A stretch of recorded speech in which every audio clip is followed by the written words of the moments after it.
What's up? Thank you so much for checking out this video and welcome to Vinyl Happy Hour. I'm Skyler from Culture Shock. You can find us at cultureshockshop.com or at our retail store, Culture Shock Clothing and Records in Rockford, Illinois.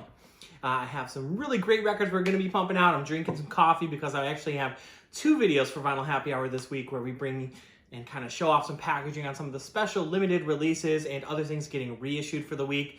This is part one video for the week. There's so much vinyl coming out. We actually are going to have to do a second video. I'm going to bust into some whiskey and I'm going to do kind of more of a jazz video and stuff like that for my next one because there's some great reissues and kind of audiophile jazz pieces we want to show off.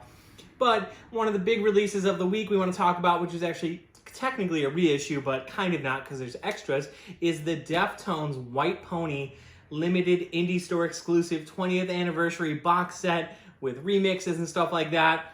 Even sporting my t-shirt, you know, I'm doubling down on the Deftones here. I couldn't find my open copy or regular copy of the Deftones White Pony album, but I did bring in just a sealed regular copy from the store just so we can kind of see what the differences are. But this is the box set, and I'm just going to say right first thing off, because of the price of vinyl, I know a lot of you are into records. I love the price on this and how they packaged it. Obviously, I wish at first that it could have been a thicker, better, heavier duty box set or something like that. But at the same time, I just want the music and I want to be able to afford this and afford more records. So I think it's kind of cool how they packaged it. It's a little different than I've seen some other box sets getting done. So as you can see, it's pretty thick because there are 4 records in here, and then I'll show off some of the other extra goodies. There is a regular version that doesn't have the lithograph print I'm going to show you. That's the regular retail version, but this is only available at independent record stores. So I'm just gonna pop everything out of the box set first to show you. It's also cool because they have this like anniversary Deftones 20th print on the inside of the box set even. So that's kind of a cool little piece of detail. They've kind of remade the artwork and everything like that. I have a funny story about the artwork as well. But let's just check out the 20th anniversary album first. Double LP gatefold, still holds up today. I loved listening to this again.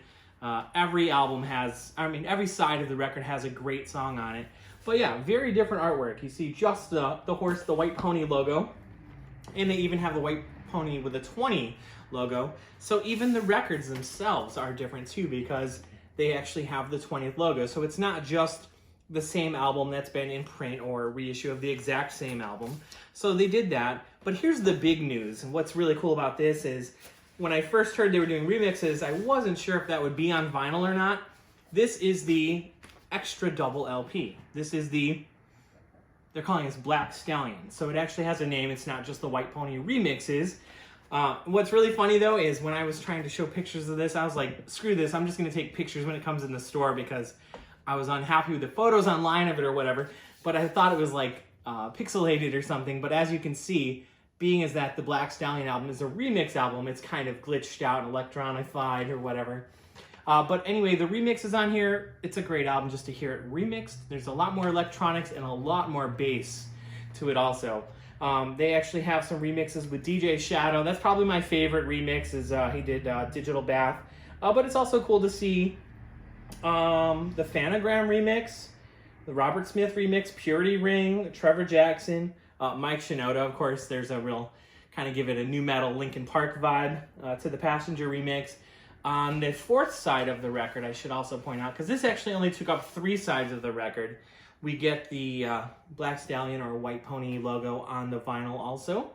So hopefully you can kind of get a little vision of that.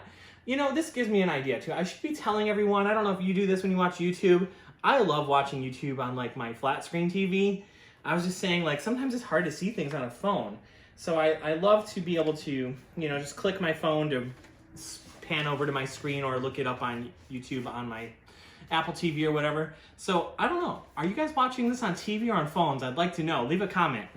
We'd also like to see anyone order this, tell us or tag us in our social media. Find us on Instagram and Facebook and all that good stuff because we do have plenty of copies of this at the moment.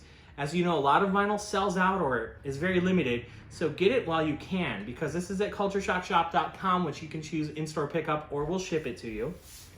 So anyway, that's the double LP remixes. This also comes with a really nice thick booklet and stuff like that. It's kind of funny. I mean, I was talking tonight about a lot of 90s vinyl. Technically, this came out in 2000, but Deftones, you know, we all knew them in the 90s. but some of the pictures in here, it just kind of looks like crap. It's cool, the layout, and cool to see the pictures, but the photo quality, like bands just taking pictures of themselves. We had such crappy cameras and phones and stuff in 2000, so it's funny how it even looks more dated almost. But it's cool to see all the guys hanging out, how young they were, and kind of studio pictures. But the really cool thing about a lot of albums that have been doing lithograph prints are these little 12 by 12 litho prints that you can get now. And that's cool, so then you don't want to hang up the album or whatever, you can actually have an art print to hang up. The other cool thing is the price on this. Like I said, it's only $59.99, so I could easily see each of these double LPs being $29 to $34 on their own, probably, each. So plus you get the box, you get the insert, you get the booklet, so it's a real fair price. Honestly, even if you wanted to get rid of the box set, which you shouldn't, but you could just have these LPs. So I love the price, and it gives you the affordability to buy more. There is a super duper version of this, which has some more tracks on some CDs, and it's in a thicker box set, but that's like double the price. So that's the ultra deluxe one, but I'm super happy with this box set. I just wanted to show that off to you. It is on black vinyl, but there's another cool reissue, and this is an indie store exclusive as well. This is Tom Petty's Finding Wildflowers. I do want to show you this insert before I forget. There's a double LP on gold vinyl. Wildflowers is probably like one of the best or top 10 albums of all of the 90s probably. Such a great album. These are alternate verses and stuff like that. But look at this art print or whatever. It's actually not an art print, it's an insert, but it could be suitable for framing almost. It looks so cool. I love the gold look. And this logo that he has for the Finding Wildflowers. I love that logo, the kind of deserty look and canyon look, and there's a silhouette of Tom Petty with his cowboy hat on. That art print looks really cool though. They actually took some really nice details here though, and gives you a little breakdown on each recording, you know, what Rick Rubin had to say about it, or maybe Petty or Ringo Starr, because he drummed on some of it too. It's really cool to see how these songs came about, what versions they are, when they were recorded. A couple are acoustic, a couple of them they actually used different drummers on, or Tom Petty took a different approach to that, and a couple had never been released at all. So even if you've already got the Wildflowers and all the rest, you know, record set that came out, this is a really nice addition to that, and it's really cool that they did it on gold vinyl. It sounds amazing. I mean, honestly, it's kind of cool to think that Rick Rubin may not have done a lot, just presented the space and the ideas to kind of throw back and forth with Petty, because some of these weren't totally mastered or ready for a final version yet. But man, they sound really good. Like, this sounds like a great album on its own almost to me. And I love the details on the insert. I didn't get it, but there was like a 9-record box set of the Wildflowers that came out a while ago. So if you didn't get that, it was also very pricey. That's nice that this is now being offered on its own, and it's on color vinyl, because now you don't have to get that 9-record box set to get all of the Tom Petty extras. So let me pack that up, but it's really cool to see the details that they did put in there with that. So yeah, and it's indie store exclusive. So I wonder if this was potentially going to be a record store day release, because April is usually record store day, which got pushed to June and July now. But whew, that's a big list for record store day. If you've been checking it out, you better get to recordstoreday.com or at cultureshockshop.com. We actually have a list of all the releases that'll be coming out. It's a big one. It's a real big one. So let's talk about another kind of, I consider these guys always going to be a 90s band, even though they're still making music and still a great band. Just like this month actually, there's the 20th anniversary of Conspiracy of One from Offspring. Of course, Original Prankster is probably a track that everyone will know if you know that one. They have a brand new album though. And it's kind of suiting, I guess, for 2021. Let the Bad Times Roll. That's the name of this one. This is an indie store exclusive on orange vinyl. Great artwork from these guys. Let's show off the vinyl because there's black vinyl too. But the artwork on the jacket is even cool. This album's really easy to listen to. I mean, that's kind of one of the cool things about Offspring, is even though they came out of the original punk scene in the Green Day era in California and stuff like that, they're always going to be kind of a little different because they never quite fit in with all the regular punk bands, and they never fit in with the pop bands either. So, and they didn't fit in with the pop punk, that's for sure. But this definitely has more of that pop punk sound, but with the kind of wit of your Offspring, you know, kind of tongue-in-cheek, some of it. Even the inner sleeve, though, has more artwork on it. Let's show off the jacket if you can see it a little more. This is a gatefold, opens up like so, and then there's more artwork on the inside.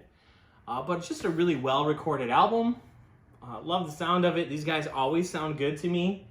And they have actually a decent amount of, melodic vocals and guitars. So that's a little sneak peek inside of Let the Bad Times Roll. You're talking about some 90s here tonight and some 2000s bands.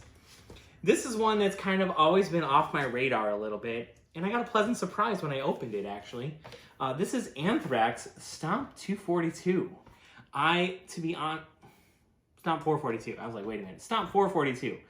I've never heard this album before, and I'm a pretty decent Anthrax fan. In the 90s and early 2000s, though, I was not an Anthrax fan. And I think even a lot of Anthrax fans were not fans of this album. But it has definitely, it stood up. I think it's a really good album, actually. It's not as thrashy or heavy as some of their earlier stuff. But here's the biggest surprise. Besides actually just listening to it and rather enjoying it, it's a double LP. It's on blue vinyl. I didn't even know that. There's no sticker. There's no detailed information about it being on that. This is also, well, thank you, Wikipedia, just kind of reading up on it a little. This is the only Anthrax album from their entire career to not have the Anthrax logo on the album cover anywhere. I guess it just says Anthrax in kind of more regular font down there. So when they have such a badass metal logo like that, you should always use that. I don't know why they didn't. This could have been a weird time for Anthrax, though, because they weren't in 80s thrash land anymore, The 90s were here. Pop music was taken over, grunge music was taken over, things like that, and they also lost their guitarist, but the guitarist on this album had been with them for years. He was their guitar tech, and had actually probably played in a lot of their live music and even recordings and knew their music really well. It sounds really good, though. It's actually a decent recording. Someone who they'd worked with had worked with, a lot of other bands, and it gives it, in a way, kind of like a heavy rock and grungy parts to it even. The other weird thing about Anthrax is they were always a little different than your other metal and thrash bands. Well, obviously everyone knew they kind of met up and did the Bring the Noise thing, brought a little rap metal to the game. They're a New York band, though. They were a New York thrash band, and they always get thrown out with Slayer, Megadeth, Metallica, all those bands, and those guys are all California bands, though. And Anthrax was always just a little bit different. But I can't wait to find out now. There's a couple other 90s albums, the Lightning one and a couple others that have just gotten reissued. And actually, I would say this is probably the very first time this has ever been on vinyl. Because that dead zone of the 90s, a lot of things were getting CD release or cassette only. But the recording, I was like, I don't know, this jacket doesn't look super nice. Even the vinyl, there was actually really strangely a little tiny scuff, it looked like, in the record. But maybe that's like in the pressing or it's not in the finish or in the top part of the groove because it plays flawless and silent. So sometimes that's just kind of maybe in the vinyl, but it didn't affect playback. So I played that first thing just to make sure it's okay. And it's totally fine. I hardly ever have issues like that. But yeah, and luckily it's spread out onto 2 records instead of 1. They didn't cram it on there. So the sound quality is good. Oh yeah, this is another funny thing to read about is like, it wouldn't be sold in Walmart stores or something when it came out. I mean, I guess, is it because of this little tiny naked butt dude right up there or something? I don't know if you can even see that. There's in front of this ball of junk, there's a little tiny butt dude. Is that really why stores wouldn't sell this CD when it came out? And could you imagine, even on a CD, how tiny would this little butt be? Like, that seems so weird that some stores wouldn't sell it because of that. And evidently it garnered attention because of that. But I just can't imagine that ever being a problem for anyone. But I'm honestly looking forward to going back and listening to more of the 90s Anthrax albums that I kind of hadn't listened to. So we're talking about a lot of 90s stuff tonight, so let's just keep it going because here's another like indie store exclusive 1,000 copies on orange vinyl. Who remembers Donna Lewis? Now in a minute, yeah. Who remembers that album? Wow. Never been on vinyl. I Love You, Always Forever. Wow. If you ever lived through the 90s, evidently this was like the #1 radio play song ever. But it had never been on vinyl. So it's really cool to see this huge variety of different types of music getting released on colored vinyl or limited indie store exclusives. I don't believe the Anthrax was an indie store exclusive. meaning indie store exclusives like the Tom Petty and like the Deftones, you can only buy at like independently owned brick and mortar record stores like Culture Shock. But a lot of things are just limited in general. So you're seeing like pop, your punk, your metal, a lot of stuff, your classic stuff, your Tom Petty. Here's some other 90s stuff that just finally came in. There's been a big demand for vinyl and especially 90s stuff. Let's throw out some Warren G, Regulate, the G-Funk era, 20th anniversary. This had actually come out a few years ago, but had been out of stock or we didn't have any. So we finally got some back in. And then Stone Temple Pilots Purple, another just great 90s piece. Some STP. Even Nirvana, Nevermind, had been out of stock for quite a while now. Had been eaten up at Christmas. So just cool to see a lot of 90s stuff coming out. So if you love what we're doing with our videos, I want you to subscribe to our channel. Please subscribe to make sure you keep up when we're doing videos. Like I said, you'll get an update even when we do our second video, our part 2 video here of some new releases for the week. And we're going to talk about some of the stories of the albums and show off kind of some of the packaging and what's interesting or limited about it. Also, give us a comment. I'd love to hear your opinions on some of these albums or your experiences with some of these records or anything else in the video. And of course, find our social media too for Culture Shock Clothing and Records. And check out all of these releases, at least while they're available, are at cultureshockshop.com. There is a link in the description here of the video. If you open that up, you can go check out our staff picks for the week, see what we're listening to and what we're interested in the store. There's also a different section for like some of our blues and jazz albums. And there is a section for the record store day releases. That's just the info on them and what's there. Yeah, I think I should share a link to that. That's going to be coming up, and you're going to need to do your homework. You're going to want to check out that list because there's a lot of releases, and you're going to want to see what you need to prioritize on or what's going to be coming out. So I'll put that link in the description as well. You can check that out. Those won't be for sale, though. Those are just going to be descriptions. We will have them for sale later in the day when Record Store Day happens if you're not local and wanted to purchase them online. But everything else, get it while you can. Some of these are quite limited. A lot of things they are doing, in quantities of 1,000 or so. So yeah, man, enjoy the 90s and the 2000s. And cheers. We'll see you for our next video.